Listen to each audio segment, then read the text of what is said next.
give and they get. Then they run around town beating their chests like they forget. I can forget for now, but I won't never forget. No, love I feel, knowing the universe got my back. Whoa, love I feel, knowing that money gon' come right back.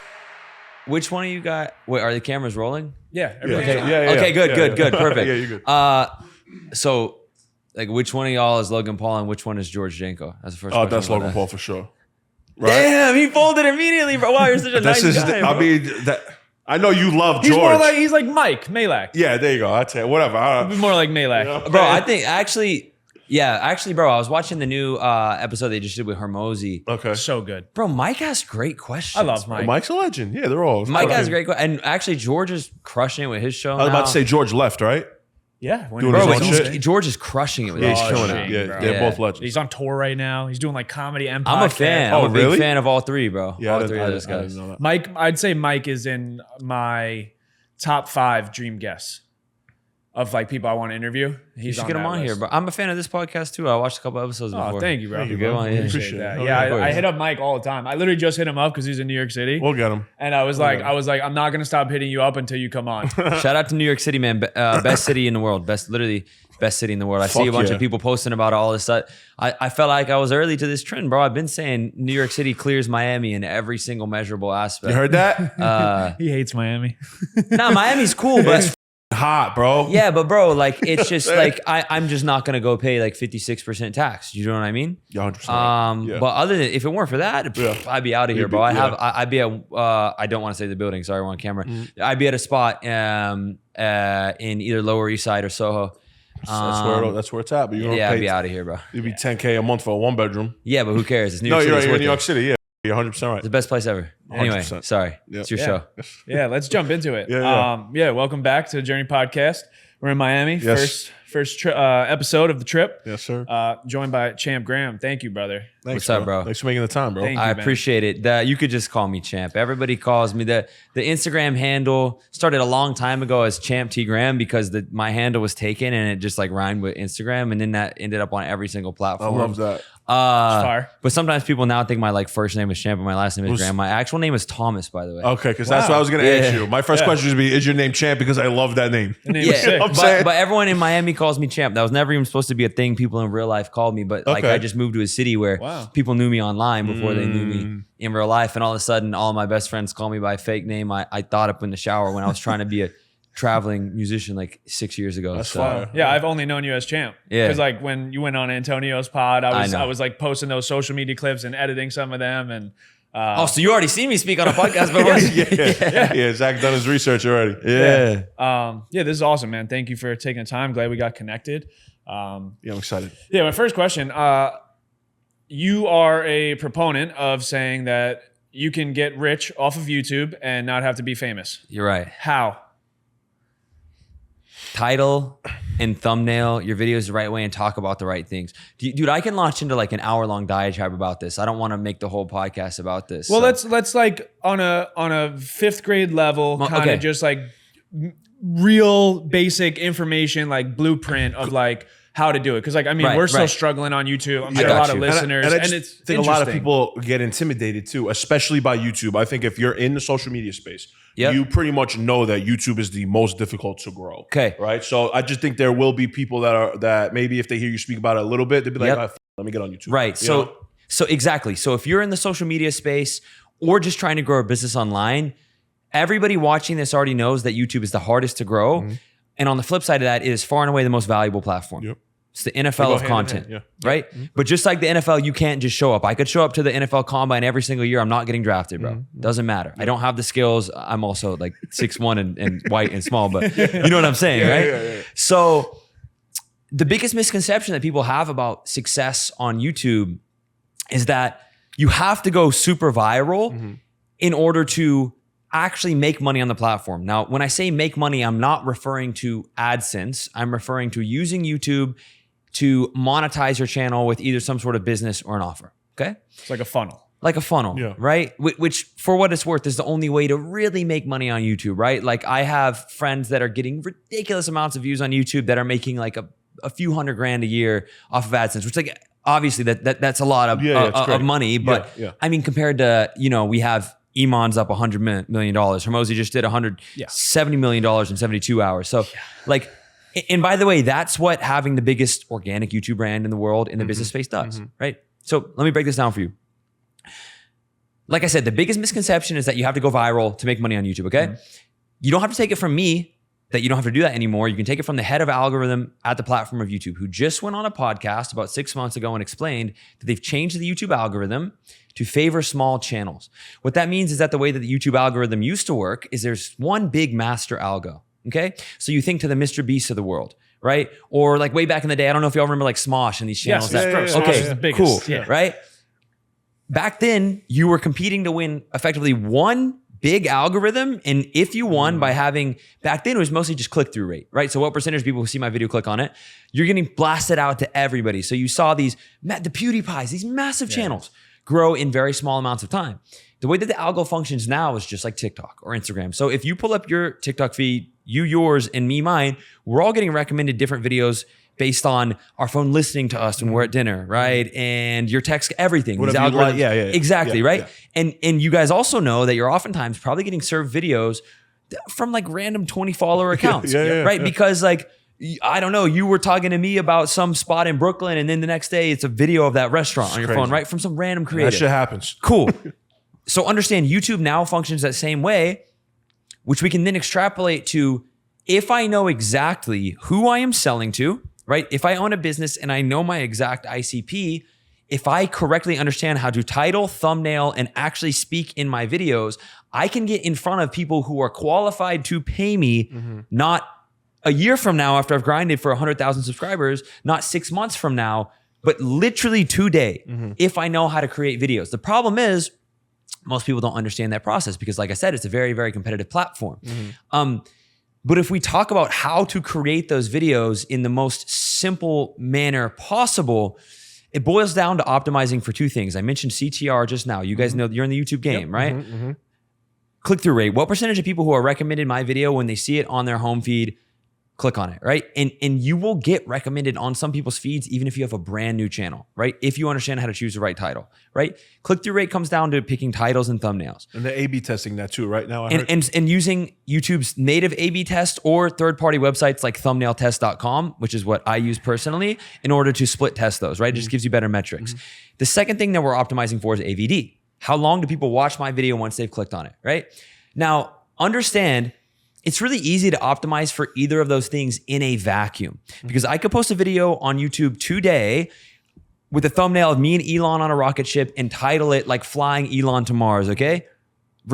Or lighting $1 million on fire. Yeah. The first maybe 10 people that see that are going to click on that because it's a ridiculous claim. Problem is, as soon as they click on the video and they realize that's not what it's really about, because you have to do two things: meet and then exceed their expectations. Shout out to the ex Mr. Beast employee that, I don't know if you guys read that, leaked that like 30-page PDF last year that put me and a lot of people on game. You should read it. But optimizing for that AVD alongside achieving a high click-through rate is sort of like the alchemy of this whole thing, right? Balancing those two things together.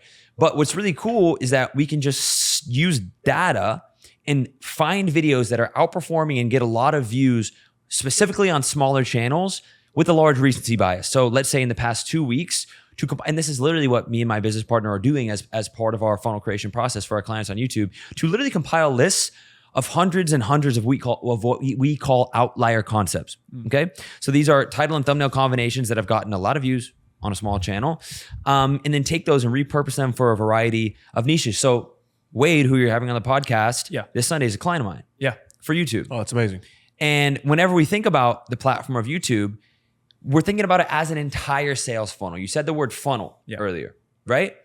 We're thinking about it as an entire sales funnel. That's why my second YouTube channel with 500 subscribers paid me more last month than my main channel with 200,000 subs, whilst just linking to a Calendly call booking link in the description, okay? I don't have to push them to a funnel because they've already been so qualified and sold before they speak to me. This is why I'm able to still take a bunch of our sales calls for our business and clients get on and interrupt me halfway through the pitch to ask me for a link to pay. Why? Because they've already watched hours of my content and they know that I'm good at what I do. They trust you. Right? But here's where people f it up. In order to make YouTube an entire funnel, you have to have 3 types of video. Those are top of funnel or growth videos, middle of funnel or value videos, and then bottom of funnel or liquidation videos. Those growth videos serve to do what? Grow the audience, right? But we don't want to go so wide that if we're selling a fitness coaching offer, I create a video about the 5 best hot dog stands in Brooklyn, right? That makes no sense, right? Yeah, so what we're shooting for is tens of thousands, or in some cases, hundreds of thousands of views.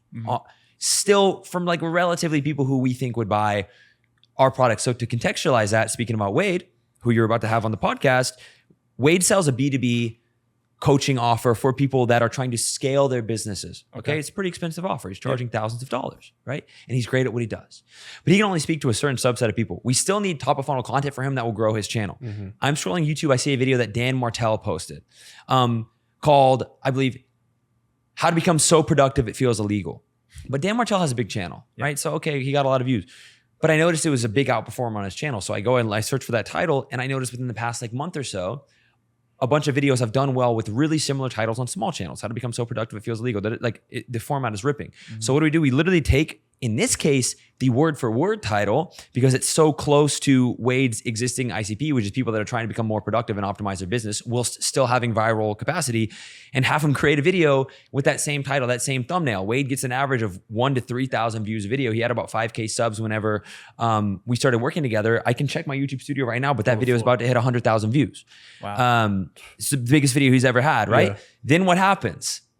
Sorry, I'm rambling, but then, you're good. Yeah, you're good. Then what happens? Wade does what a lot of our clients typically do, which he hits me and it's like, oh, but I feel like these big videos are, not really bringing in great leads or like booking the best calls. Okay, cool. Wait a second. We need to drop a bottom of funnel piece of content, what I call a liquidation video, right? So then we drop a much more niche piece of content, which now only has like 1.5 thousand views. That is really specific to like if you want to scale a sales team in your business. Now, you would look at that at face value and be like, oh, this video is doing bad. But the calls booked and then subsequent money made off of that video per view is ludicrous. So people look at that and they think they only have to drop these super niche style videos that get 500 views, and they're wondering why they're not doing, multi 6 figures a month. Right. But what they're neglecting is that about 70% of their effort should be skewed towards those growth top of funnel videos. And those decisions should be based on data. Right?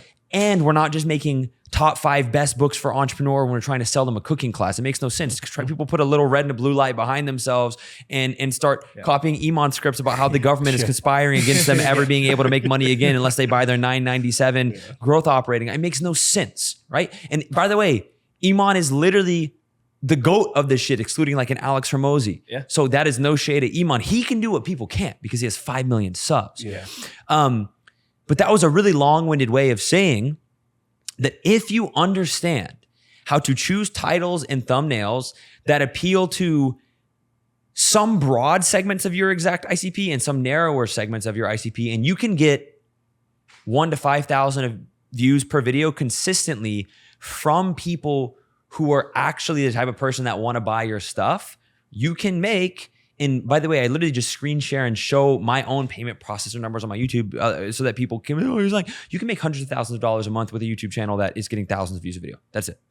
Yeah, bro, my question is, and even me, but I'm sure a lot of people that are going to be listening, you're a master at the shit. How did that happen?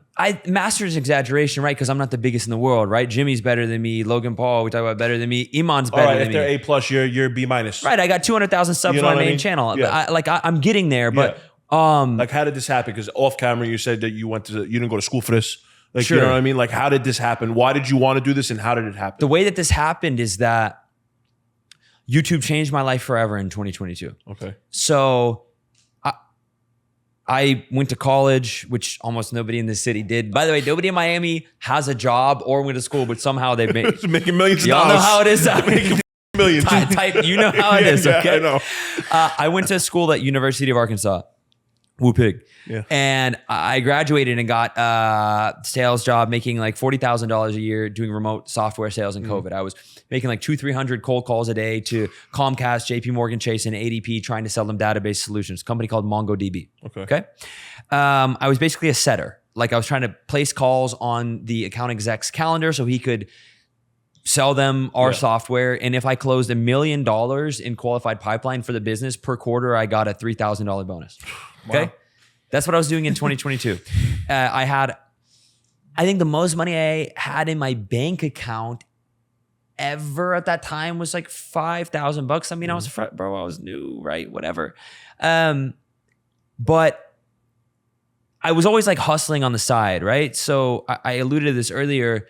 I'm really passionate about music. Like at the center of everything that I do, guys, you have to understand, like I'm a creative. Like the reason why I think my YouTube has done what it's done and these things have done, because like one of those things that I love to do is create businesses and create wealth, but I love making videos, music as well, right? So my first main exercise trying to get an audience online was doing music, right? Mm-hmm. So I'm working this job. I'm driving around the Midwest United States, paying promoters $200-300 to let me open up for bigger artists. Okay, so I'm going to the Shrine in Missouri. If you Google it, you could see this. And I'm paying a promoter $200 to open up for NLE Choppa to get like 15 new Instagram followers. Right. Shout out to Brett Malinowski. Shout out to Taffy. Brett Malinowski, who is now head of marketing at WAP, a company that you guys are probably familiar with, was directing my music videos at the time. I met him because he had a video agency, like doing, it's crazy how people came up, right? Doing videos for like bars and stuff in the Kansas City area.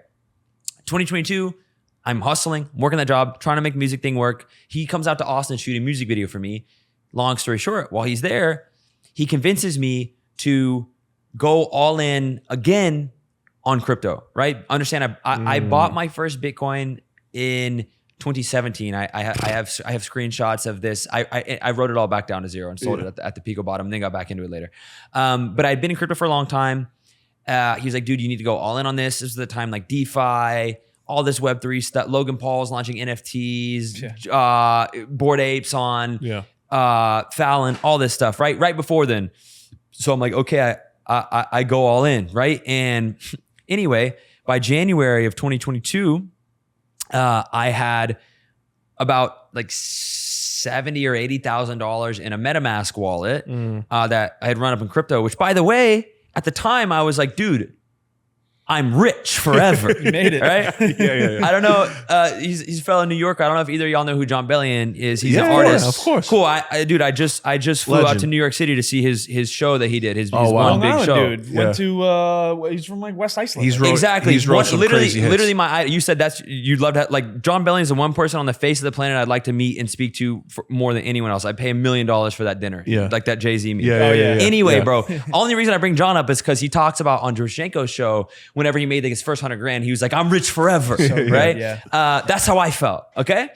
I wasn't, but it just so happened that a lot of people were getting really interested in that space at the time. And I had a skill that they wanted to learn, right? And if y'all are fans of Naval, I've been rereading the Almanac of Naval Ravikant. He speaks about this idea, right? Of the way that you generate wealth really fast is by the world needing something that you have at the perfect time. Okay. That's what happened to me. I posted my first YouTube video on January 7th of 2022, working that shitty at-home remote sales job. Just over 2 weeks later, on January 21st of 2022, I launched my first ever offer. We sold 1,444 one-year access passes to a business that I still run called Champs Only. We're one of the largest crypto education and trading communities out. Now it's a monthly subscription, then it was annual. I posted a YouTube video with the sales page for that offer linked in the description and put out a tweet, muted on a Zoom call at my job. Okay. I go finish because I was literally doing sales on the call. Right? I go finish the call. I get off that call and we had sold out to the tune of like around $800,000. Wow. So I'm like, well, I should probably quit this job. No, you should quit this job. That was a Friday. I quit my job on a Monday and I went all in, right? And a lot happened between then and now, right? I learned how to actually run a business. I wasted money on hiring the wrong people, making sure that all those people got an actual great experience. I still run that business to this day, right? So it wasn't like it's amazing. We took care of it. Yeah. I grew my YouTube channel, my personal brand way outside of that space. Like I'm still heavily invested in that space, but most people who see me here, who know who I am, probably don't know me for crypto, right? That.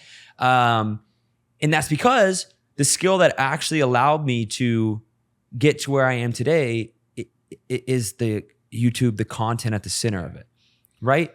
And I had some pretty great success with a variety of other offers, mid and high ticket offers. I did in-person events. I did coaching. I did like digital mastermind, sort of like community-based stuff.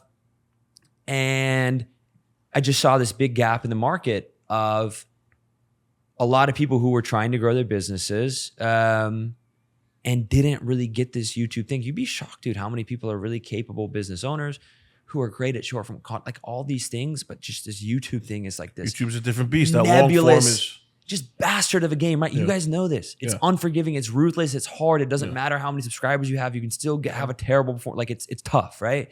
So I'm going all in on that because, you know, the creator economy is projected to be $2.5 trillion by 2035. That's bigger than the whole pharma industry, right? Wow. Hormozi has shown us there's a legitimate path to billionaire with organic personal brand on YouTube, right? Iman's up 100 M's in his early 20s. Now there's going to be hundreds more of Imans or Hormozis. Like we're unironically early to this. Yeah. So to me, I'm like, well, I have something those people need, I think. So how do I align myself with the next generation of who I believe are going to be like literally the biggest, most relevant, not just entrepreneurs, but like people in the world, right? Like TJR is like a mainstream celebrity almost at this point. He's just getting started. Brez is like a celebrity at this. They got a million plus followers, right? Everywhere they go, they're getting mobbed, right? So it's the most powerful form of leverage in the world, right? If you solve the YouTube thing, you solve everything. You could literally quit everything else. Yeah. So, and how old are you, if you don't mind? I'm 27. Okay. I forget sometimes. It's crazy. Yeah, it's crazy, bro. How old are you? 31. Okay, you? 28. Okay, cool. Wow. Oh my God, I'm never the youngest one in the room in Miami. Yeah. Well, I gotta get out to 26. Yeah. I feel like in New York, whenever you hit 30, you're like just starting. Bro. Yeah, bro. I'm glad you said that. I'm glad you said that. You know I'm being serious. No, you're 100% right. You're 100% right. And I hope that everybody's listening to this, whether you're 25, 30, 35, even 40, bro. Like it's never too late. And you just said, unironically, we are early to this organic, personal social media game, right? And I love that. I love that. Dude, I love Gary Vee. I don't know if y'all like Gary Vee. I love Gary Vee. Of course. Cool. So like, you know how Gary Vee always talks about that? Like you got so much time. I love listening to him because it's very positive. I used to think that shit was dumb, but like he's right. No, he's right. 100%. We got invited to VaynerMedia. We went to the, we know somebody there. It was super dope. Man, that would be a crazy episode. It was super dope. We're trying. We're trying. Yeah, we're trying still. So Gary, come on, it'll bro. Happen. It'll happen. Yeah, it'll happen. Cool. Yeah, Gary would be awesome. Yeah, dude, it's such a, it's so crazy because like you're from, you know, Oklahoma, the middle of nowhere. Hey, if you're watching this, pull out a map and point to Oklahoma for me. You probably can't. Yeah, I'm from Tulsa. It's like 600,000 people, so it's not tiny. Yeah. No, Tulsa. Yeah, but that's what I'm saying. Like I'm from Long Island, like small town Long Island. You know, he's from South Brooklyn. Grew up like dad was in the union, you know, construction. Very my blue dad collar. owns his own business, truck driver. Like I'm not sure what your parents did, right? My dad is a self-employed mechanic. There you go. Yeah, so blue collar all around. And then, you know, we're in our 27 years later, and now we're like, bro, you're making crazy there's all this money just from like YouTube and creating videos with a camera. It just like, does it ever blow your mind of like where you came from to like what you're doing now? For sure. And I want people to know that's really how it works, because I think everybody gets kind of convinced by content. Like all they ever hear is people like, yeah, I always knew this would happen. Like as if they don't already have a surefire feeling in their mind that they're going to be multi-billionaire, that they'll never be successful. Yeah. It's just not true. Like these people are being disingenuous when they're telling you that they always knew it would work out, right? Anybody who's successful at the highest level has had doubts, right? And has probably surprised themselves with how far that they've come. Did I have some degree of irrational and delusional belief in the back of my mind that I was going to be something exceptional, despite being bullied in school, despite being the odd one out in most situations, despite being all the opposite of the archetype of successful? Yes.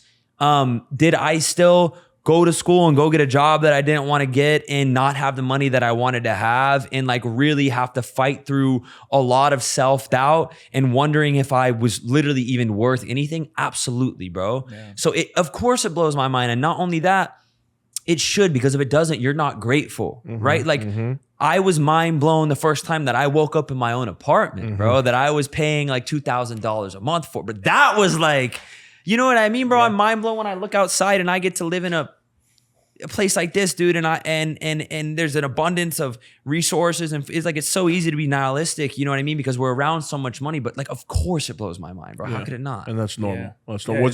Was it hard for your parents?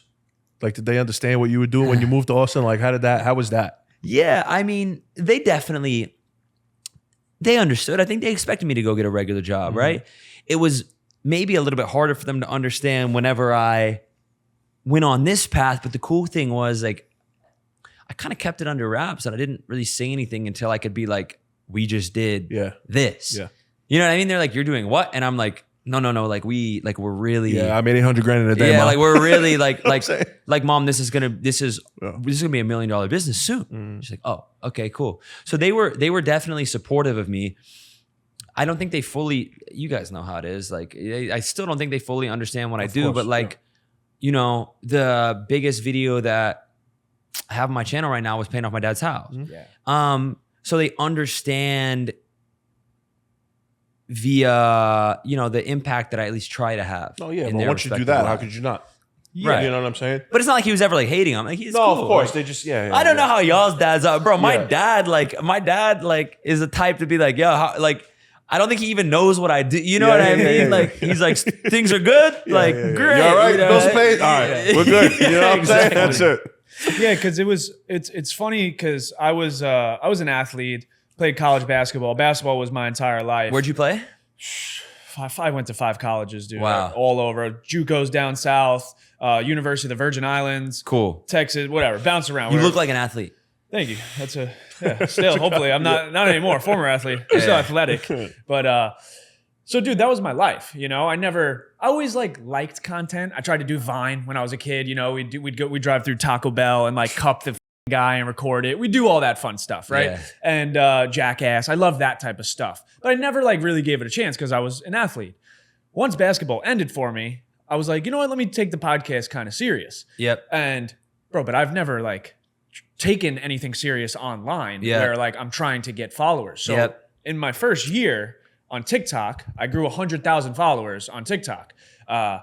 Dude, I thought I made it. I was like, oh my, bro, I literally told my dad, I was like, yo, dad, give me 2 years. I'm buying you a house. You're never gonna have to work. Because, bro, I didn't understand social media. But I just, like, I would wake up and, like, I'd have a 5 million view video of, like, me holding a microphone talking. And you think it means $5 million, right? Like, dude, I thought it would convert. Or I was like, yo, at this pace, I was like, yo, in 2 years, I'll have 5 million followers. I'll have one of the biggest podcasts in the world. Yeah. But I was so wrong. You know, and like my dad still like will jokingly, because like he's like grown to like understand where I'm at. Yeah, he's like, dude, I'm tired of working. You know, like when you buy, I'm like, dude, I didn't know what the I was talking about back then. Yeah. Okay, you know, and now I mean, TikTok, we have 663,000 followers. Congrats. Thank you, brother. You know, we're doing cool things, but I think a lot of people. This is where I struggle, right? Because a lot of people from the outside that aren't in content, dude, they're like, dude, you made it. You have they think every influencer is a billionaire. But yeah. These influencers are all broke. Like that. Like that's what I said. Let's be real. Like, can I speak really candidly with you guys? Please. Like, yeah. Like most of these people are broker than if they were working a regular job. Yeah. Like it's not. Nobody teaches you how to do this shit, bro. Like there's no handbook. There's no school for this. How do I monetize a personal brand? How do I handle a brand deal? How much should I charge? Right? Like, what if they don't pay me? I can't afford you know what I mean? Right. Like. That's really how it is, bro. People don't know. Yeah, this has been tough, bro, because like that's why like I tell people all the time, I'm like, yo, it's not everything you see. Like there's the big dogs, right? Like Nelk and them. But like you also have to think, like they've never even made money from YouTube. They don't even have AdSense. Like their money comes from Happy Dad and they have it's a funnel to that. To my earlier point, exactly. right? Like that's what people should understand. You can't just create content and make a bunch of money off of like like things like AdSense, unless you're really big, right? I know people that are doing $1 million plus a month with just brand deals, but they are literally some of the biggest people in the world. Yeah. Think for 2 seconds about who goes super viral on short form all the time and lives in Miami that would be doing that right now. You could probably guess who it is, right? So it's a small subset of people, which is why you have to start a business on the back end. Now, people are very intimidated by that idea because they think that it means they have to go start a clothing brand or start a happy dad type brand or do this or do that. In steps info products, right? Now, there's this sort of stigma around like, oh, I don't want to be a course seller, right? We were just talking about this last night. Yeah. But let's really break it down for a second. Alex Hormozi is one of the most respected figures in the entire online business space. Of course, he has haters. Everybody has haters, right? But seen as super legitimate. Alex Hormozi sells courses, sells info. First of all, books are written courses. Second of all, and by the way, I think this is amazing. I think Alex Hormozi is unbelievable.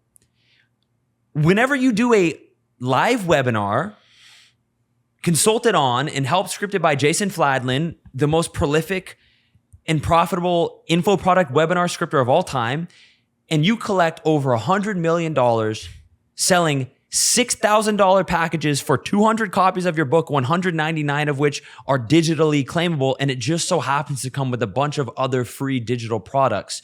You are selling info. And that's great because all those products that he sold are great. I took the upsell. I bought it. He did an unbelievable job. And there's nothing wrong with that. I just saw Hormozi go on Impulsive. They asked him, do you sell courses? He said no. And I was like, I mean, I guess technically not. You said but like, give them away for free, right? Yeah, but it's like, I know that he just had, I don't blame him for saying that. At his level of, you have to maintain optics, bro. He's the best optics manager in the world, effectively. That's why he's the biggest in the world, right? All of us in this room would love to be Alex Hormozi. He's so good at it. But guys, like, he's selling info and there's nothing wrong with that. If two people on either side of transaction are happy with what they got out of it, that's great business. By the way, there are private colleges in the United States charging $80,000, $90,000 a year in tuition for nothing. For nothing. Yeah. So like this stigma that people have is of course legitimized by the fact that there's tons of bad actors. Like we've seen it's something new happens every single week. There's a big draw. I don't know Sam Millsap, but there's a big debacle around Sam Millsap. And last week it was somebody else, and next week it's somebody else because there's tons of scammers, right? Because it's the Wild West, right? Anybody can get online and convince people they're knowledgeable and sell them something. But at the end of the day, if I want to learn a skill, the first thing I'm going to do is be like, okay, who do I trust is really good at this thing? And how do I get them to teach me? Well, they're making a lot of money if they're actually good at what they're doing. So they're probably going to charge me a lot for their time. Right. All right. But the stigma, I believe it will go away. I personally believe that I'm betting on the future of this economy. I think that the creator economy is literally the future of business. So what would you say right now, if you had to start over, lost everything, with the knowledge you have, what is the best opportunity to make real money as a kid that is fresh out of college or doesn't want to go to college? It's a really good question because the meta sort of shifts all the time, right? Right now, a lot of kids are interested in TikTok Shop, which by the way is going to be massive. Yeah. Clipping. Shout out to Eddie Cumberbatch and those boys. These opportunities are transient and are kind of trendy and change.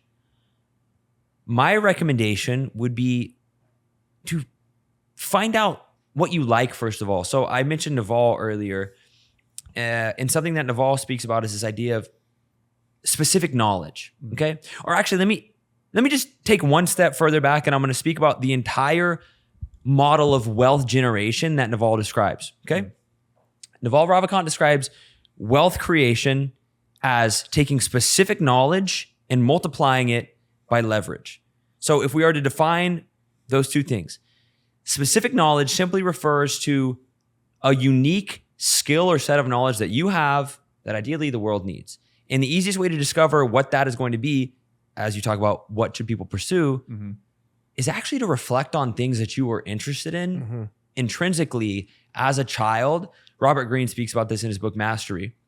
Before school, society, your parents and your friends sort of squeezed all that out of you and convinced you to go do some shit you don't really care about, right? So I reflect on my childhood. My dad still has these old VHS tapes of me picking up cameras and making these stupid little movies in the house, right? Dumb. Like I was making stop motion movies with Legos, all this stuff. Hey, so an example of a form of specific knowledge in my case is content creation, okay? It doesn't really matter what it is that much as long as you can sort of validate that people out there need it, right?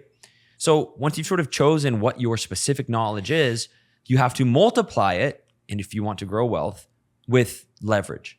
And Naval defines 4 types of leverage, the first 2 of which are what he calls permissioned leverage. Those are labor, i.e. people working for you.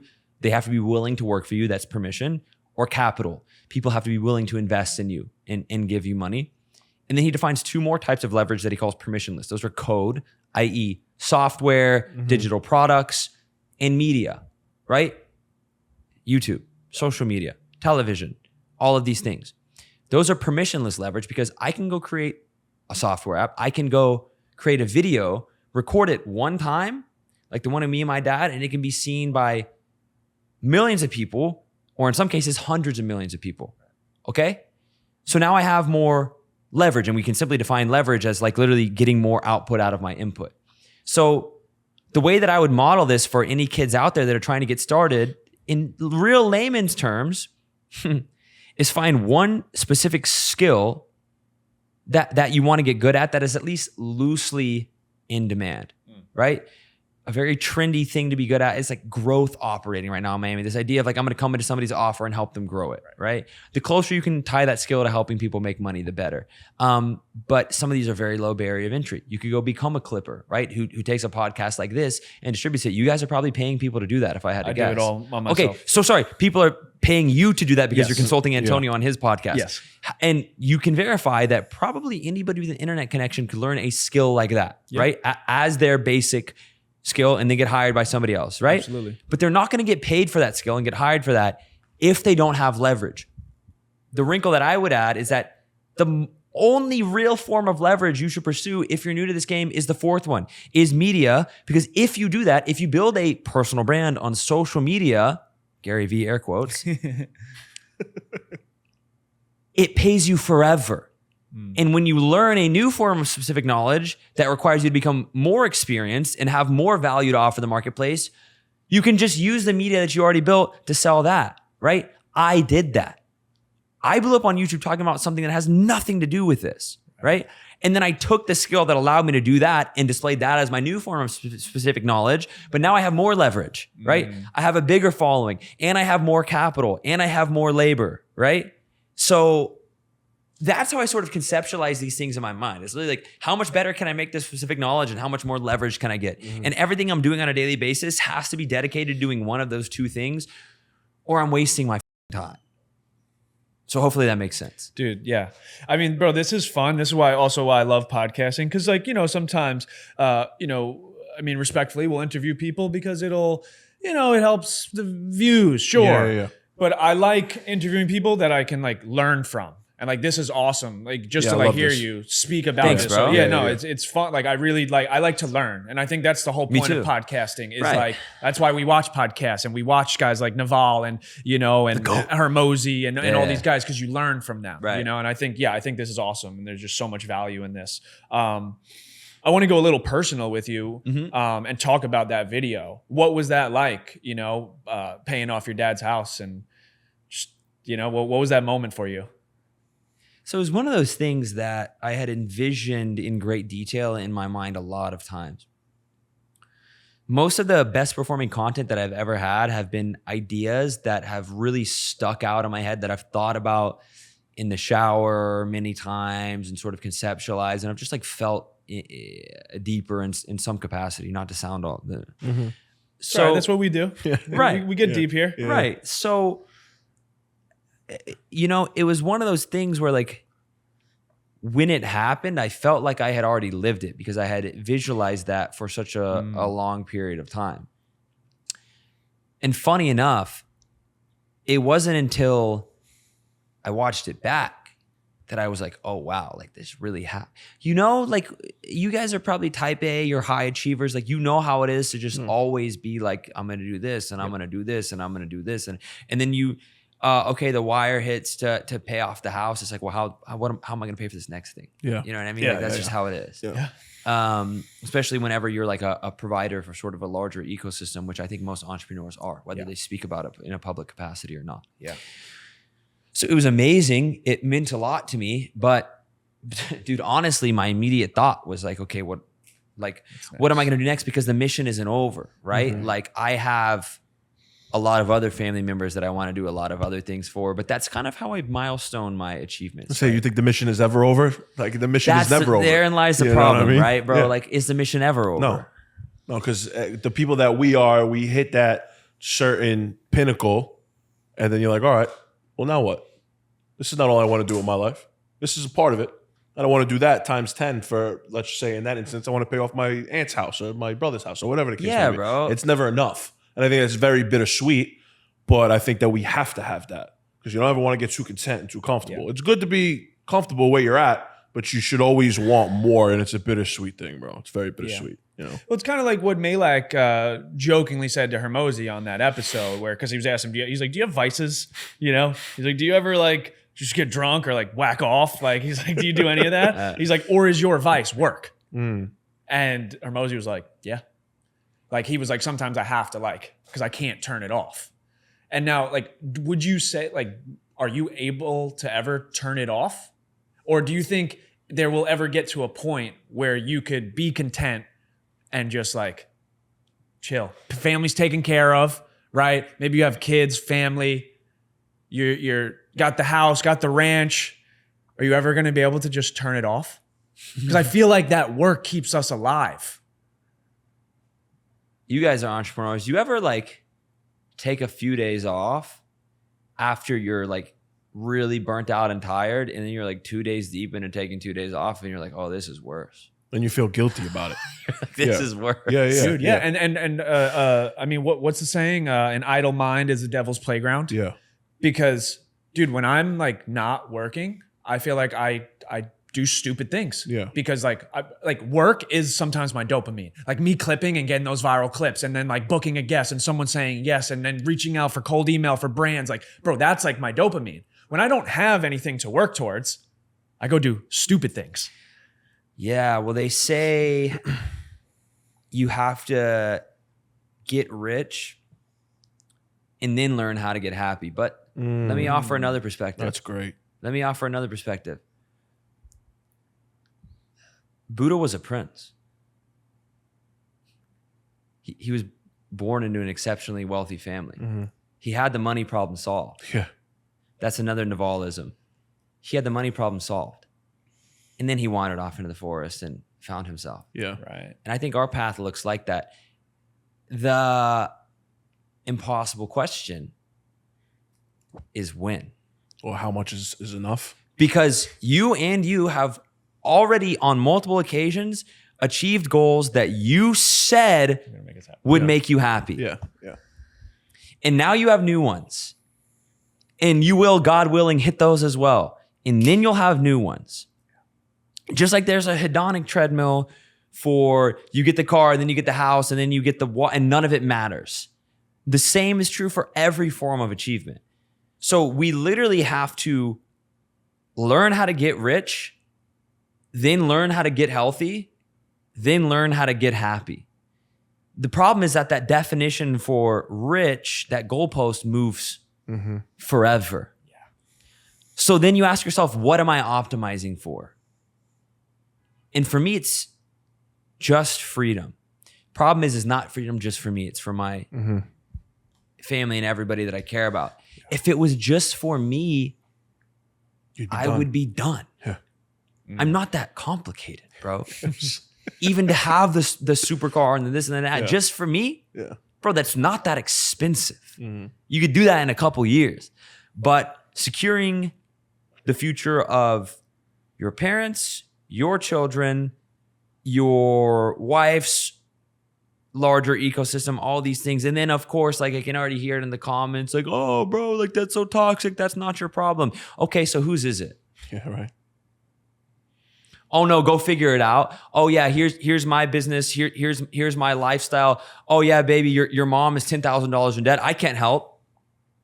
Like, bro, none of you would ever do that in that situation. So it becomes your problem, right? Just like you have issues like that you probably don't speak about on this podcast. Just like all of us have this shit of expectations that are maybe a little bit unfair, but like that you've been the outlier in the family and now all of a sudden it's all on you, right? And that's the blessing that comes with this shit. But the problem is that it keeps you from ever being able to stop, because if you're like me, you never want to tell anybody that you care about. No. So that's good, dude. That's really good. You know what I mean? No, it's real shit. How has this, because it seems like with everything you just said, that is this is like a high pressure situation. Of course. Because it's not, you've removed yourself from the happiness. Now you're putting everyone else in front of you. You're being selfless, right? And that comes with pressure. Now, what is this pressure like? Like, what does it do to your mental? What does it do to your day to day when like nobody's around? Yeah. Do you ever get used to it? Both of y'all know the answer to that question. You know what it's like. Yeah. It's just a lot of people watching this podcast know what that's like, right? It's not like this is some woe's me. Oh, like I'm, bro, there's people out here that are going and doing manual labor, 2 jobs, coming home to a family that they're barely scraping by to provide for, and they're late on rent. Like a lot of young men in America, in every country, know what that feels like, and some women as well, right? Not to, like a lot of people, seriously, know what that's like, but they all know what that does, right? Like, of course, it's not healthy, right? But what it is fulfilling whenever I have these rare moments where I get to look at this thing that I saw in my head years ago and somehow willed and squeezed out of the universe against what felt like all odds. You know what I mean? Like that's what it's for, right? You're an athlete, right? And by the way, as an aside, bro, I feel like there's like one specific build that all good white basketball players like look like, bro. Like God was like, do you know what I mean? Like, it's Zach. Like it's like the Tyler Hero, like the fucking, you can tell Zach can shoot the ball. Dante DiVincenzo. I would get that when I didn't have long hair. I would get DiVincenzo. And the goatee as well. Sorry, bro. No, it's good. Thigh tattoo. I like that. I played basketball today for the first time in 9 months. How was it? It was awesome. Yeah, we hooped. We played some ones. It was fun. I was like, yo, I gotta start playing again. For sure, but to that point, you're an athlete, right? So, what? Practice sucks. Games, a lot of the time, I mean, they're fun, but they suck because you're gassed, all that stuff. But winning a championship is awesome. But the championship winners made the biggest sacrifice and delayed gratification for the longest time. So that's how I view my life at a larger scale, and I'm honestly very grateful to get to have pursuits that are not purely selfish, because I don't believe those are really fulfilling anyway, Yeah, because I know we keep going back to that Hermosi pod, but that was enough. It's top of mind right now. I just watched it. It was so good. But when Hermosi said, how do you, like, people don't know like why they're living or like what matters or how do I find like this, right? It was so good. And he was like, why don't you take your own life? What's the first thing that comes to mind? That's what matters. My mom, my dad, my family, my whatever. And he was like, it doesn't have to be, it can change over time, which is crazy too, because just like, but he was like, people need to ask themselves that. Why are you still here? That's how you find like purpose and what matters in your life. And it's so good because it's just like, when you put other people in front of your own happiness, that is more fulfilling. And that's how I've always been. Like, I've always been that person. Like, I'll always like, because I always know, like, you seem like that type, bro, like, we'll be fine. Yeah. You know what I'm saying? Like, I'm gonna be all right. I'll figure it out. I can hit the bumps in the road. I know it's gonna be, I'll be all right. But like, as long as like they're good, And I think that's just the most fulfilling thing. But it does come with like a lot of pressure, because not only are you bearing your own weight, you're bearing everyone else's weight. And sometimes like that shit gets heavy. That's what makes us special though. Not everybody could do that. You know what I mean? You don't strike me as somebody who wants a simple life. No, I can't. I can't. I can't do it. I think my first trip ever to Miami, when I stayed at Antonio's apartment. Shout out to Antonio. He's a man. Dude, that trip changed my life because I lived in, Louisiana, Alabama. I lived in Texas, and I was playing basketball. But like when you come to Miami for the first time as a 23-year-old kid, and you have this, and then like you just see like everything, I was like, oh my, like what's possible? And that's where it clicked. Like I got this woosah. I got that trip. I listened to this song called Woosah by my favorite artist every single day. You kind of are the same archetype as him as well. Mike? Yeah. You like Mike? Yeah. Dude, my favorite. I used to edit his podcast and filmed his concerts. We went to concerts. Yeah. Dude, I have all Keep Going, YNK. Yeah, I was going to ask you about it was dope. Yeah, dude. But that trip changed my life because I was just like, what's possible? And I was like, for me to go and settle, I can't do that. But it comes with a lot of sacrifice, like you said. And it's tough, man. But that's why I like surrounding myself with like people like you. Cause like, thanks, man. And I'm real. So like there's levels to this shit, and that's like, what do they always say? Like if you're the smartest person in the room, you're in the wrong room. Right. You know, I don't want to be the smartest person in the room at any point. Ever. Right. Yeah. But that rule should apply to your closest friends too. And that's a really hard one to stomach. You are the medium average of your 5 closest friends. But that's right? a really hard one to stomach, right? Because a lot of us coming from places, wherever, it is that we came from, like it's your instinct to kind of try and bring people along that journey. That maybe like don't belong. 10 times out of 10, that doesn't really work out.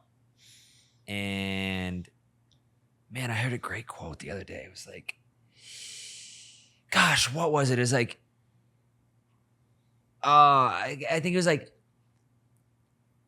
in essence, it was effectively like you either leave your current friends behind on that journey or you end up being the friend left behind, right? So like most people watching this, if they're in college or their first job or whatever, or in high school, like the vast majority of those kids, like if you are an ambitious person, don't end up in your life at all. And that's just kind of how it goes. That's how it goes. How did you handle that?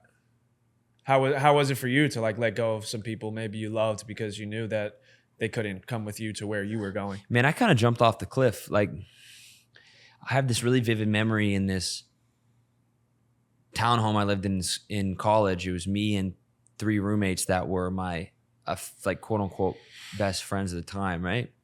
And this is when I first got online and I started doing music, and I started a new Instagram, and I think I got it to like 2,000 followers. I was doing it low key, like dropping music on SoundCloud.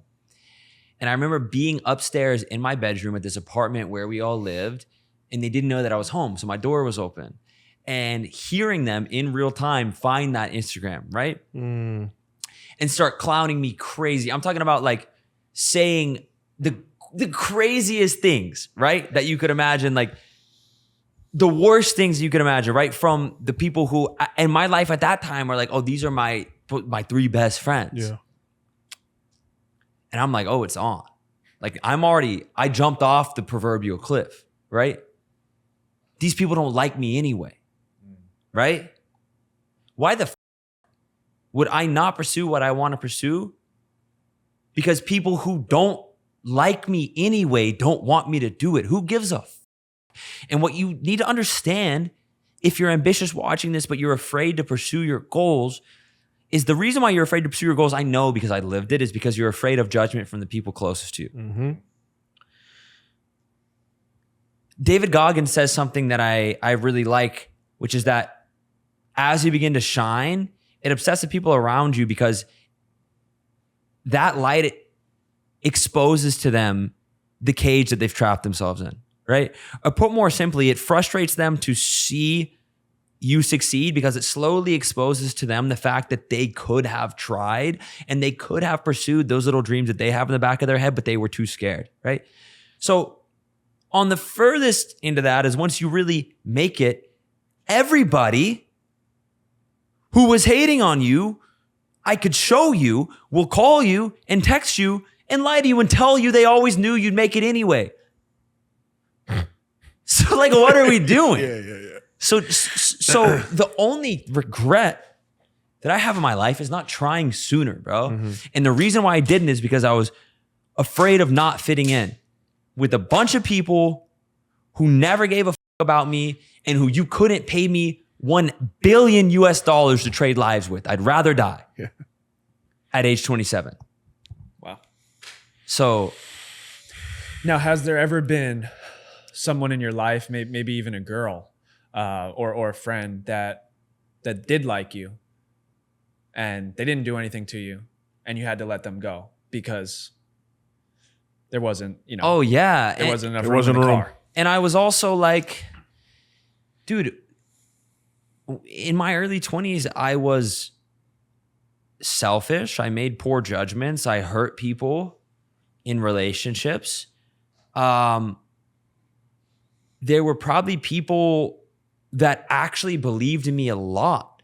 Like the few people that really did support me that I didn't even pay enough attention to because I was too selfish and too self-absorbed and feeling like, oh, everybody is stacked against me and having that like chip on my shoulder. And that's the lesson too, is there actually are people in your closest circle that if you expose to them your biggest dreams will tell you it's a great idea and support you. But it's hard to give that the sort of love and attention back that it deserves whenever you're like just trying to squeeze water out of a rock or, Yeah. So for sure. And I feel bad about it. Yeah, been there. I I talk about it all the time. It's like when you post something, let's just say on Instagram, and 90% of the comments are positive, but 10% of them are negative. We always just lean towards that negative. Why don't we lean towards the positive? It could be like that with people too. It's adaptive, right? Because thousands of years ago, it was really important that we could protect ourselves and literally not die. Yeah. So our defense systems are much stronger than our pleasure systems. But it's like with trading, like I read a statistic, I think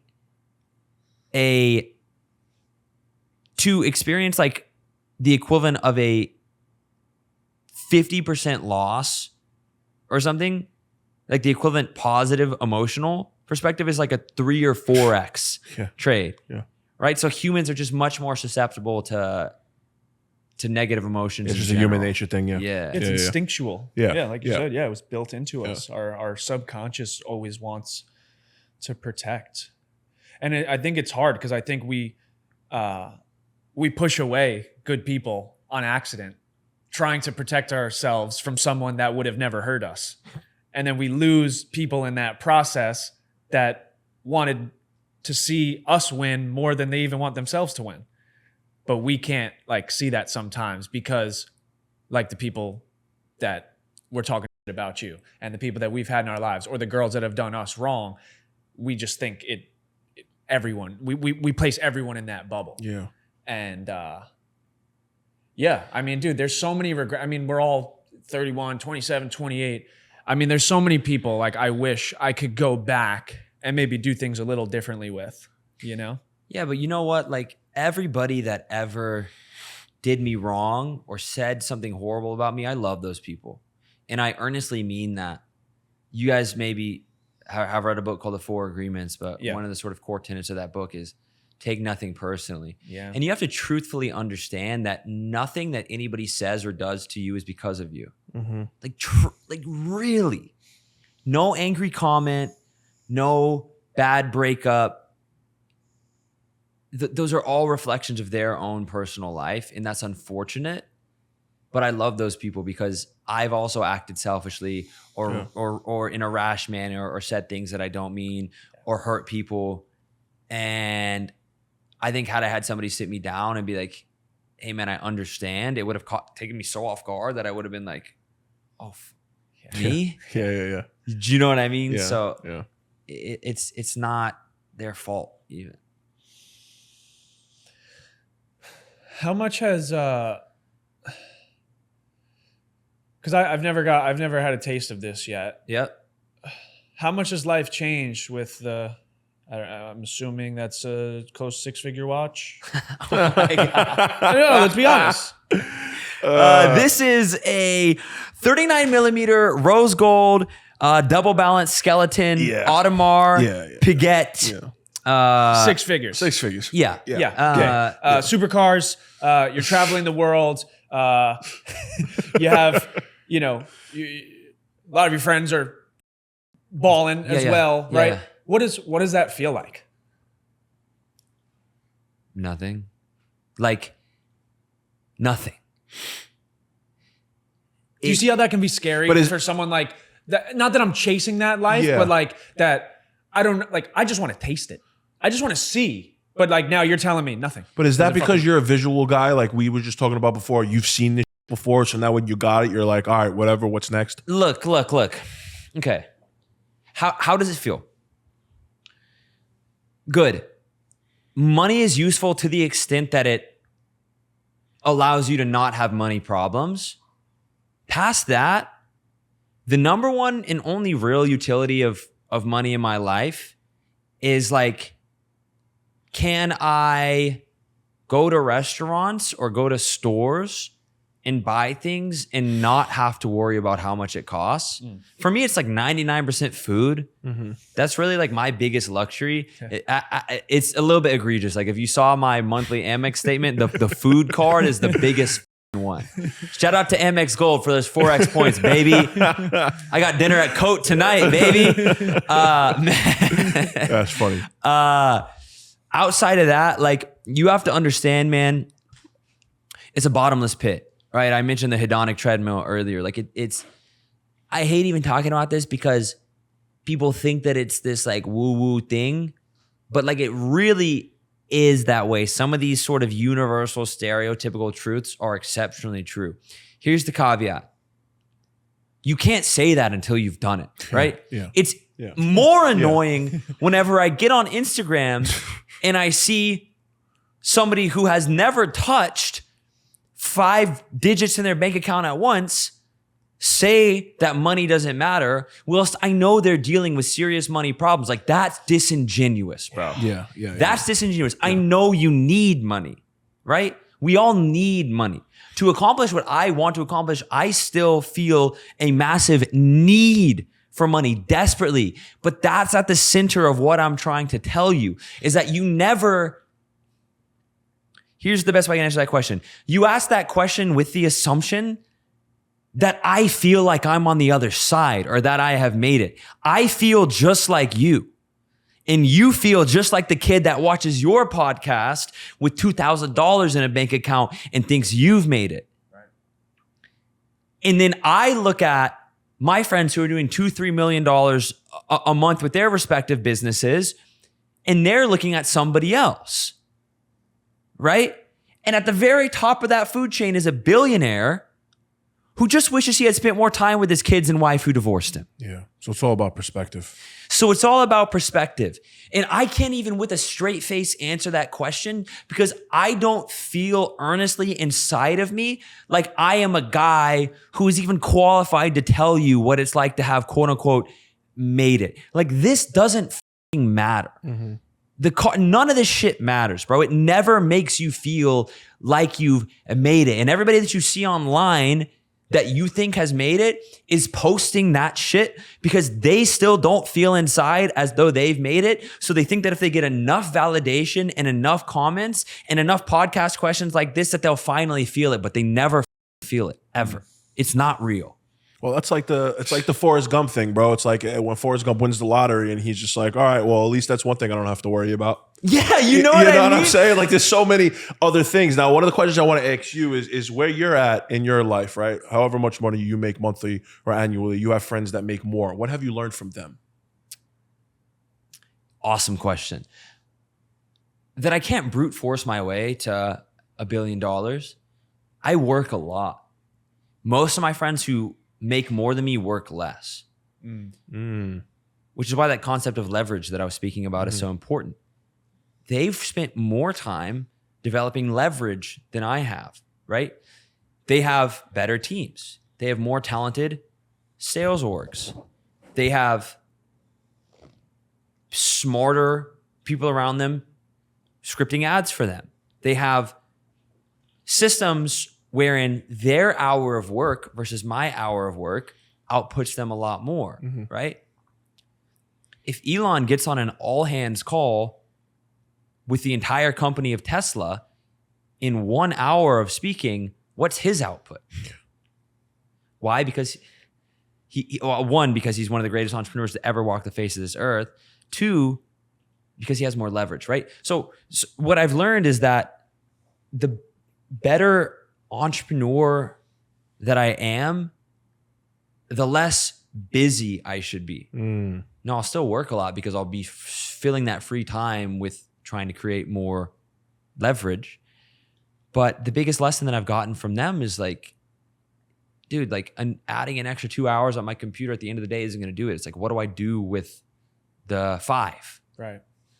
You know? It's amazing, bro. Do you agree? Oh no, of course. Oh yeah, dude, yeah, no, I'm just yeah, just kind of like just marinate. Yeah, we're letting learning everything a lot. just because like, I mean, dude. Sometimes I don't know. Yeah, I feel like I get I don't know. I like very like overwhelmed with a lot of this shit that I'm trying to do. You Too, know? dude. Me too. And it's I guess it's pretty like calming to hear like that it's still like, I mean, you're still in that position too. Like you said, like you feel like me, I feel like you, I feel like the person listening, you know, just because like when you're trying to like build this thing from like the ground up, and like, yeah, you do have people that you learn from, and I learned so much from you today, and I learned from Antonio, and I try to be I from you. And I see your podcast with Love Island Stars, and I see this, and I make the assumption that you've made it, right?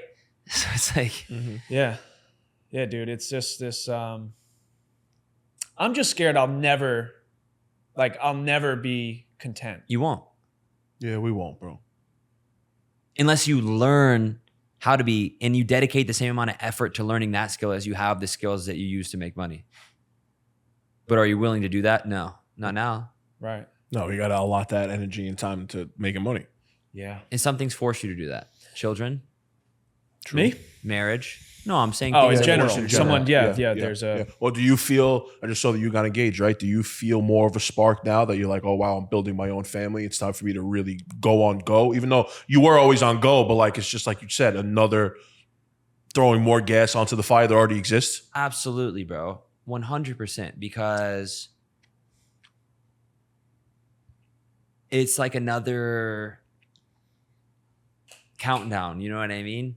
Like people like us are self-imposing countdowns all the time already. All right, so if I don't do this by this time, I'm fucked. Yeah. If I don't have this much by this age, I'm. If I don't have this many subscribers, if I don't hit 1 million TikTok followers by the end of the year, you know what I mean? Yeah. So absolutely, but it's good, right? And if you have the right person, they make you better. Yeah. Yeah, I love that. How'd you know she was the one?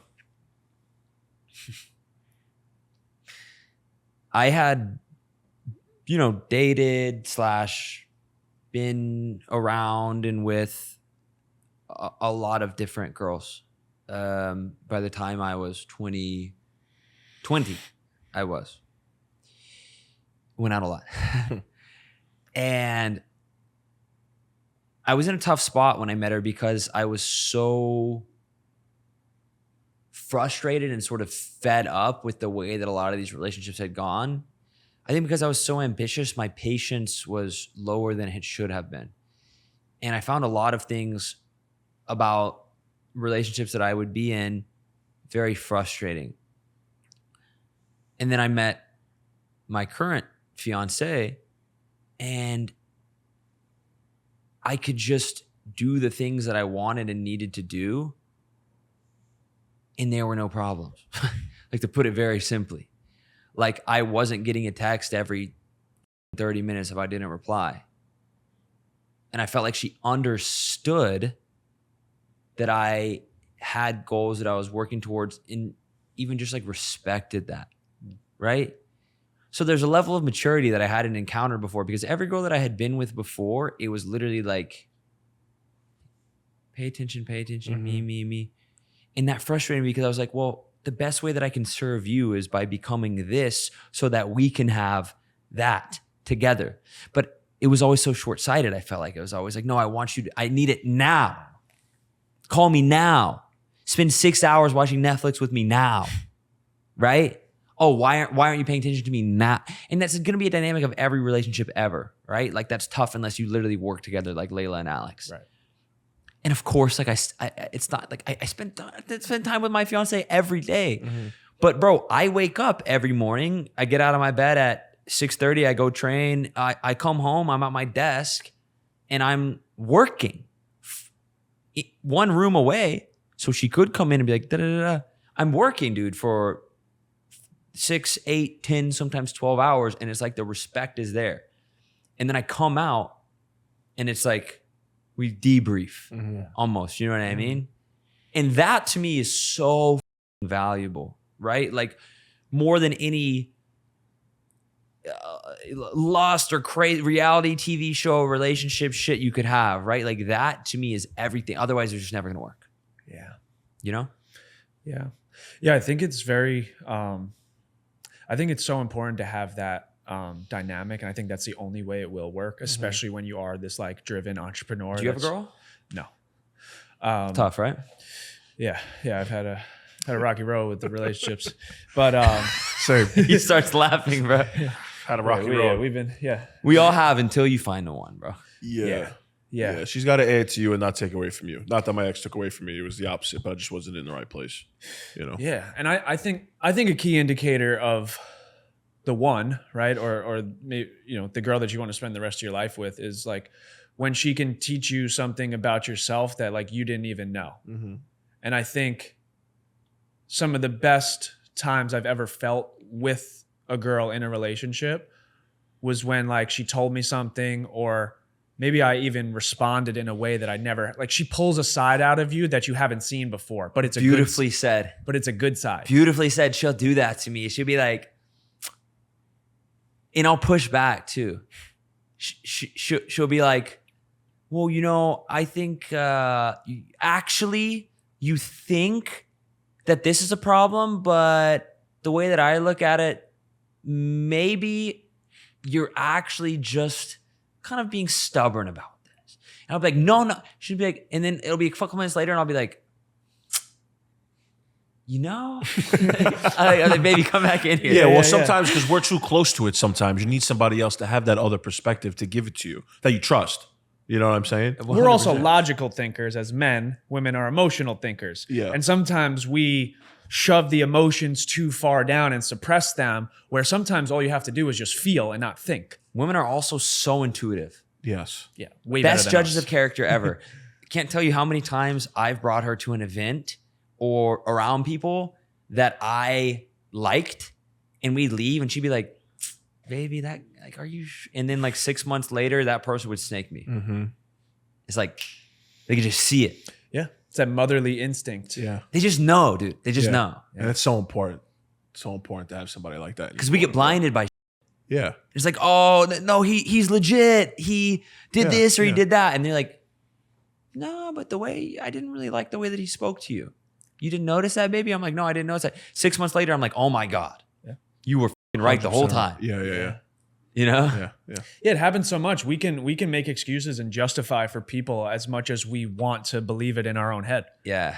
If we want, if you want to believe something, you can believe it. Yeah, you could convince yourself. Like for you sure. could literally convince. 100%. But when someone's removed emotionally from it, and she has no, or he or she, whoever it is, has no attachment to it, they're just gonna see it for what it is on a blank canvas and be like, no, this is what it is. And we could tell ourselves, no, you're wrong. But that intuition, usually that's that gut feeling. It's always right. It's always right, whether it's 6 months later, a year later, 18 months later, 5 years down the road. You look back and you remember that like gut intuitive feeling that you had, and you're like, damn, why didn't I just trust it? That's why I need my woman. How important is it as a successful entrepreneur to have a strong woman by your side that believes in you? For me, it's been really important, but I'm biased because I had that on the most important part of my journey. I think that the main utility there is lack of distractions. Look, like It's going to save you money. If you live in Miami and you want to go out to clubs every weekend, that extra $10,000 to $20,000 a month, literally out the door. Okay, it's going to save you hangovers by proxy of that. It's going to save you tons of headspace, right? So understand that romance and especially lust are extremely powerful emotions and motivators. I've watched men that I really respected completely change their character out of pursuit for a woman who was the wrong woman for them. Everybody has known a man like this that then comes back and is like, boys, sorry, I fucked up. After being an asshole for an entire year over some that happened to you. It's all good, bro. I've done it too, right? So we all know this to be true. So if you can just lock in with one good woman, and I'm sure there are people watching this podcast of all different types of religions, but most modern day popular religions, that's sort of like a key piece of them. So probably a lot of people watching this from every walk of life feel and know in their heart that that's the right thing to do.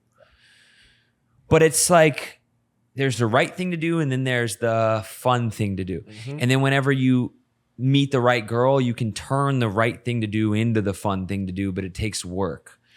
And the 1000th date doesn't feel like the first. Dude, every once in a while, like you see these videos, people are like, in my marriage, like we've been married 45 years and it feels exactly the same as the very first time I met. Like, no, it doesn't. No, it doesn't. What the fuck are you like, of course it doesn't. That's immature, right? Yeah. Because how it feels the first time you meet someone is partially lust, right? Yeah. And it's excitement. But like, that's not what a healthy relationship looks like, right? Like, are you really going to be sitting down with your future wife talking about your financial plan for the next 10 years and it's going to feel like your first date? Like, of course not, right?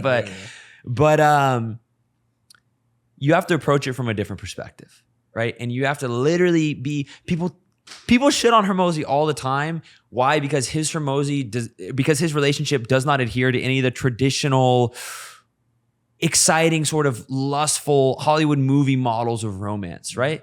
What does he do? He approaches his relationship from an extremely pragmatic perspective. Obviously, that served him pretty well. Yeah, right. Right? So just because it's not Cinderella fairy tale story and they talk about business doesn't mean that it's not a great relationship. They probably have a better relationship than 99.9% of the people on this earth. You know what I mean? Yeah. So everybody has their thing. But it's okay to be a little bit pragmatic and think holistically about, like, is this person going to make me better in my business? Are they going to make me better as a son? Are they going to make me better, more fit? Am I going to be in worse shape or better shape living with this person? Like, these are all things you have to consider, dude, because it's a 50-year commitment. Yeah. I mean, I had a clip one time where I said, like, I've never had a girl that challenged me to be a better man, and got a lot of views, couple million views, and like, I read the comments. Just I like to get feedback sometimes, just see like, hey, how did this hit? What'd they say? I mean, dude, majority, right, were probably middle-aged single women, just absolutely livid, coming at me. Yeah, like you need to grow up. What do you like? You sound like you need your mommy. Why is it our job to make? I said, like, I didn't say I needed you to provide for, I didn't say any, all I said was, I want a woman to challenge me to be a better man. Mm-hmm. And that struck a chord in thousands of women. Why? Because that, as men, that's what we want. I'm not asking you to do anything for me. I'll take care of that. I want you to like push me to just be better. Like, I want you to bring the best out of me. And I think that's what your partner should do. And that's what it seems like your relationship is, and that's why it's successful. I'm sure Layla brings the best out of Alex because they challenge you to just be better. If a girl allows you to just golf and do drugs and drink and and she just stays with you and like, bro, I want my girl to not say, let's lay down and watch Netflix. I want her to be like, you didn't go to the gym today. Like, go to the gym.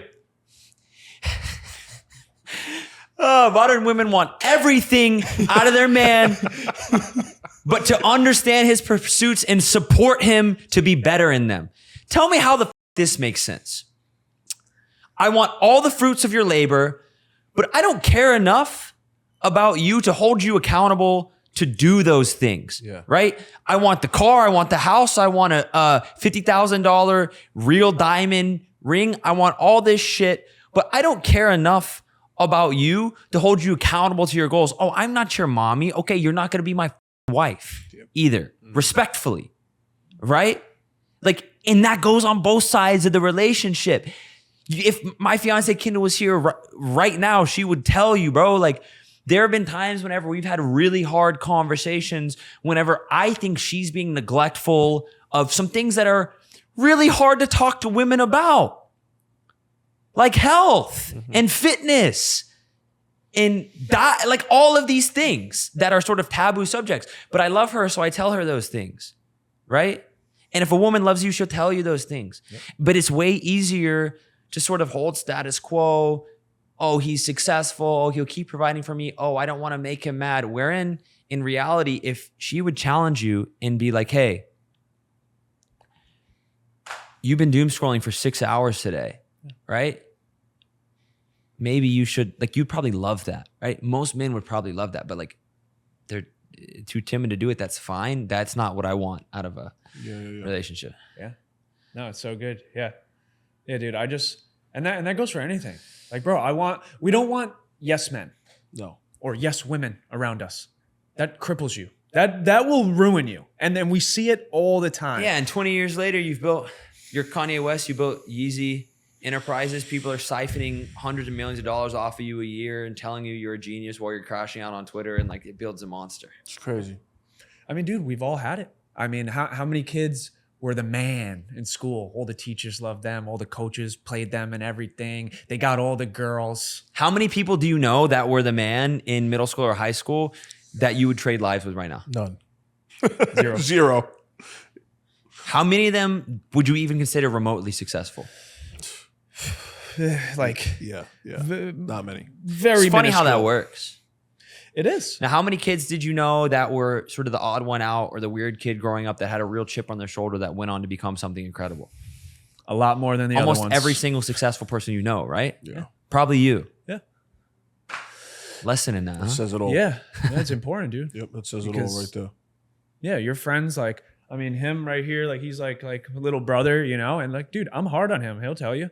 But like, I do that because I'm not going to tell him it's okay if it's not okay. Yeah. Because there's standards that you set. And if we don't hit a certain standard, that means it's not good enough. And not good enough doesn't get you anywhere. I mean, Gary Vee is the big proponent of that right now with the 3rd, 4th, 5th, 37th place trophies. Yep. It's crippling society and these kids because they want them to feel okay. No, if you won, you won. If you did a good job, you did a good job. If you lost, you lost. But guess what? You learn from that loss so you don't lose again. Yeah. Or you make you pivot. You make an adjustment. That's what you do in sports and film. We watch film, right? We don't watch the game where we blew out the team by 35. Yeah. We watch the game where we lost on a buzzer beater because we had 4 turnovers, early in the second half that translated to 16 points. But we learn from that and we don't turn the ball over anymore. My trauma is the best thing that ever happened to me. Same. Getting bullied, death in the family when I was a kid, the horrible things we went through, best thing that ever happened to me. I wouldn't be who I am without that. I went to therapy for a while, didn't do much for me. I made something out of myself, changed my life forever. Chip on my shoulder, forever. Kids don't understand that. No, because if we talk about this all the time, if life is only good, then you don't know what good is. You need that bad to be able to decipher between the two. And I think it's so important. And it's bittersweet in the moment. Obviously, you don't want to go through the mud, but like, if you're always clean, then you don't know what clean is. You got to go through the mud. You know what I'm saying? And then once you've climbed out of the mud before, you're like, I don't want to go back there. You don't want to go back there, but you've already proven, like we forget, like I've said sometimes, like when you get over heartbreak or like you go through these traumas, we forget that like, bro, we came out of it on the other side. Yeah. How many uber rich kids do you know that live great lives? A lot. How are they mentally? Awful. Yeah. Awful. Those are the ones that are most likely out partying, doing drugs, trying to escape from the life that is amazing, but they want to escape from it. So there's something to be said there. And I think about that too, right? As I pursue wealth and success, but I want to have kids as well. And like, I don't want my kids to be driven around in the back of a Cullinan. I want my kids to know the value of $1. I want my kids to be aware of what 99.9% of the earth looks like, which is struggle and strife and hardship, right? Which is that the vast majority of our planet doesn't even have access to food and water, right? Yeah. And here we are in this far other sort of opposite end of the spectrum, so blessed to be even pursuing any things that we're pursuing. And I want to turn around and give that to everybody that I care about. But then it's like, when I have kids, how do I navigate that? Because I knew rich kids growing up. Same. And I definitely don't want my kids to be like them. Yeah. But I don't want them to not live in the spoils of my labor. Yeah. And by the way, if I work my ass off for 20, 30 years and I have kids, I don't want to live like shit just so my kids grow up humble. So I feel like a good way to put that is you want to give them everything that they need, but not everything that they want. You know who speaks brilliantly about this is Shaq. Legend. Yeah. You ever heard him talk about this? Told his son, you can't touch $1 of my shit before you got to go get a master's degree. He said this isn't your money. Say your money. We're not rich. I'm rich. Yeah, we're not rich. I'm rich. You know, so you want your kids to have everything that they need to be able to take that and thrive, but you don't want to give them everything that they want because then that's never ending. Well, yeah, it's like we just said with the Yes Man show. You cripple them. You know? Cue me in a mansion with my Ferrari, my wife's Rolls Royce, and my child's Toyota Camry. Yeah, right? 2001. Beat up. Yeah. Doesn't start when it's cold. Yeah. They're going to learn. That's how it's going. They're going to learn. Yeah. Yeah, that is cool to think. I just thought, like, as you said that, I'm like, damn. The visual of it, right? Well, that, but the visual, like, even the knowing that we grew up with rich kids, and now it's guaranteed that your kids are going to grow up like rich kids. And now you knowing what that did, now it's up to you to like navigate it, like you said. So I'm scared, man. So you give them the Camry. But bro, I mean, would you... I'm sure if you had to pick one of the two, would you? Yeah.